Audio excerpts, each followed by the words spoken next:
all excited to know more about stock market. For today's video we were going to tackle about a book review about stock market. This book review is all about Learn to Earn by Peter Lynch. These are the key takeaways from this book. Mutual fund superstar Peter Lynch and author John Rothchild explain the basic principles of the stock market and business in an investing guide that will enlighten and entertain anyone who is high school age or older. What it is basically saying is how a stockholder would be really happy to walk into a place in which he has a stock because he knows that all that money earned will be split and one part of that share will end up in his wallet. This book will teach you how to read the stock ticker tape, how to interpret balance sheets and understand what separates a strong business with potential from a business on the brink of failure. The authors are adamant about investing in only stocks, which I think makes sense if you don't mind not touching the money for decades. The book's on the overall mechanism of the stock market.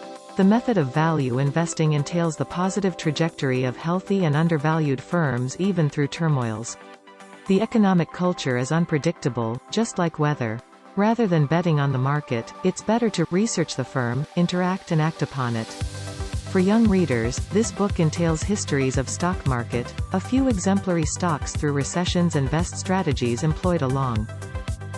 Invest early. As soon as you are of legal age, now is the time to set aside some money and invest it into the stock market. Place most of your money into stocks. You can place it in mutual funds, bonds, but if you want the biggest return for your money it is better to make a much riskier move and dabble in the stock market. Anyone can learn the stock market. The goal of Lynch's novel is to make it accessible for all. He even points out different ways to trade in stocks without using a broker. Put America first. A great emphasis on American citizens reinvesting in the companies built and remaining in the United States of America. Lynch liked to trump big businesses like Coca-Cola, Nike, Microsoft, and other popular fast food joints. The invisible hand of the market keeps the supply and demand of everything in check. There is no need for the central authority to decide what the country should make, how many of each item, and who should be allowed to do the manufacturing. The market automatically sorts out this. It is usually said that people are self-centered and greedy in a market-based economy. But self-interest is not entirely selfish. It motivates people to do their best at whatever job they undertake. And society hugely benefits from this self-interest.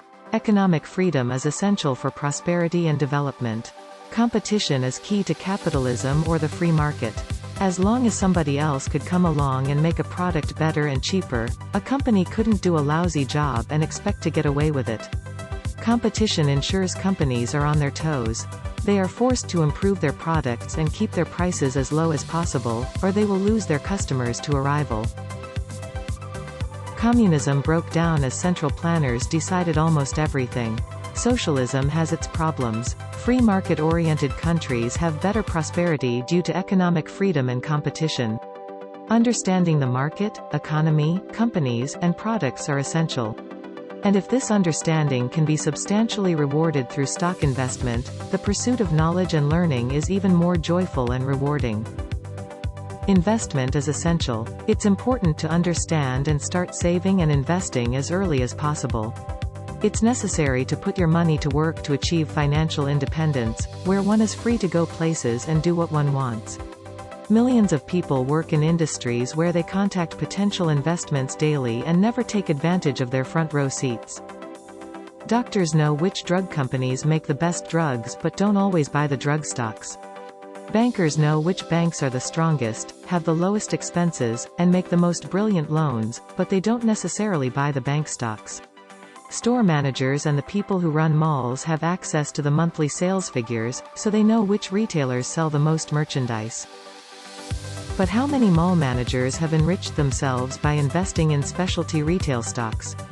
Once you start looking at the world through a stock picker's eyes, where everything is a potential investment, you begin to notice the companies that do business. It's important not to be a cog in the wheel. An understanding of the entire system or supercritical is essential. From the dawn of capitalism to the story of the Pilgrims, from a financial standpoint to that of early entrepreneurs, to the advent of a modern economy and the stock market, to the growth of the various national brands as we know them today, this short history lesson was beyond captivating. The book was also interspersed with stories and anecdotes of how companies we can't live without today and take for granted as the blue chips had their humble beginnings. That's all. Thank you for watching. I hope you learned many new things about the stock market. Kindly subscribe to our channel and click the notification bell. Also, follow our Facebook page to learn more about the stock market.